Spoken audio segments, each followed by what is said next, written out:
Sola Scriptura or Scripture alone. Ito po ay bahagi ng 5 solas ng Reformasyon.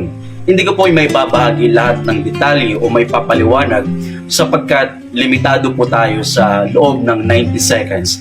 Kaya po, iniimbitahan ko po kayo na pag-aralan po ang 5 solas ng Reformasyon kapag may panahon po kayo. Ano nga ba ang sola scriptura? Ito po ay Latin phrase na ang ibig sabihin po ng sola ay alone, scriptura, scripture. Scripture alone or salita ng Diyos lamang or Biblia lamang.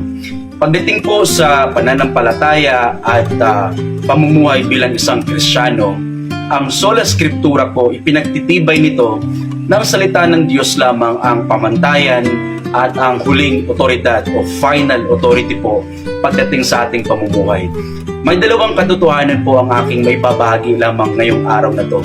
Number 1, ang salita ng Diyos po ay hindi nagkakamali, walang kamalian at subok na totoo. Pangalawa, ang salita ng Diyos po ay ang ating final authority at yan po ang ating pamantayan.